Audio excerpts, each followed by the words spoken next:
दोस्तों, क्या आपने कभी सोचा है वो आतंकी ठिकाने जिन्हें भारत ने ऑपरेशन सिंदूर में जलाकर राख कर दिया था, आज पाकिस्तान चुपके चुपके उन्हीं खंडहरों पर नींव डाल रहा है। हाँ, आप सही सुन रहे हैं। वो कैंप्स जो भारत की ताकत के सामने ढह गए थे, अब फिर से जिंदा किए जा रहे हैं आतंक की नर्सरी बनाकर।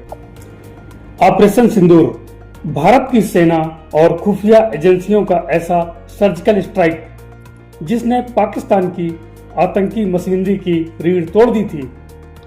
इस अभियान की अगुवाई की थी कर्नल सोफिया, जिनकी रणनीति और साहस ने उन ठिकानों को पलक झपकते ही ढहाकर रख दिया था। उनके साथ में थी भारतीय वायुसेना की शेरनी विंग कमांडर व्योमिका सिंह, जिन्होंने सटीक एयर स्ट्राइक से पाकिस्तान की जमीन पर खौफ की लकीर खींच दी। पल भर में उड़ा दिए गए थे वो ट्रेनिंग कैंप्स जहां कश्मीर और भारत के खिलाफ खून उगाने की साजिश होती थी। लेकिन अब उसी राख से पाकिस्तान फिर से जहर उगाने की कोशिश कर रहा है। जैसे किसी खेत में बार बार खरपतवार निकल आती है, वैसे ही आतंक की ये फसल पाकिस्तान की जमीन पर फिर से बोई जा रही है।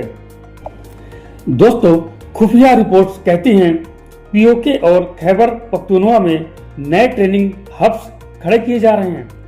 नए रिक्रूट्स, नए हथियार और वही पुराना एजेंडा, भारत को अस्थिर करना और भारत में डर फैलाना। और सबसे चौंकाने वाली बात यह है, इन कैंप्स को सीधे सीधे आईएसआई की छत्रछाया मिली हुई है, यानी सरकार का हाथ आतंक के सिर पर रखा हुआ है।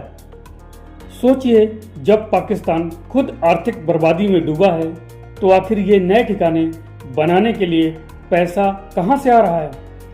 जवाब साफ है, विदेशी फंडिंग और छुपे हुए नेटवर्क्स। भारत के लिए ये सिर्फ खतरे की घंटी नहीं, बल्कि सीधी चुनौती है। भारत की सुरक्षा एजेंसियां मानती हैं आने वाले महीनों में इन्फिल्ट्रेशन और आतंकी वारदातें बढ़ सकती हैं। लेकिन याद रखिए, आज का भारत 90 के दशक वाला भारत नहीं है। आज भारत की नजरें उपग्रहों से लेकर जमीनी एजेंट्स तक हर जगह हैं। कश्मीर का हर इंच सर्विलांस में है। और अगर फिर से हालात बिगड़े तो वही कर्नल सोफिया और विंग कमांडर व्योमिका सिंह जैसे जांबाज अफसर भारत की ओर से दुश्मन को ऐसा जवाब देंगे जिसे पाकिस्तान पीढ़ियों तक याद रखेगा। दोस्तों, सवाल सिर्फ इतना है, पाकिस्तान अपने ही जख्मों पर नमक क्यों छिड़क रहा है? क्या उसे समझ नहीं आता आतंक की ये खेती आखिरकार उसी की जमीन को खा जाएगी? भारत ने पहले भी इन कैंप्स को राख किया है और अगर जरूरत पड़ी तो फिर से किया जाएगा। याद रखें, ये लड़ाई सिर्फ गोलियों की नहीं, ये लड़ाई है हौसले और इरादे की। और इस मोर्चे पर भारत हमेशा मजबूती से खड़ा है। तो क्या पाकिस्तान एक बार फिर अपने ही जाल में फंसेगा, या आतंक का ये नया खेल किसी बड़े तूफान की शुरुआत है? जवाब आने वाले समय में जरूर मिलेगा। दोस्तों, आपके हिसाब से पाकिस्तान के इन नए कैंप्स को भारत कैसे जवाब देगा? कमेंट करके हमें बताएं और वीडियो को शेयर करना मत भूलिएगा। Thank you so much.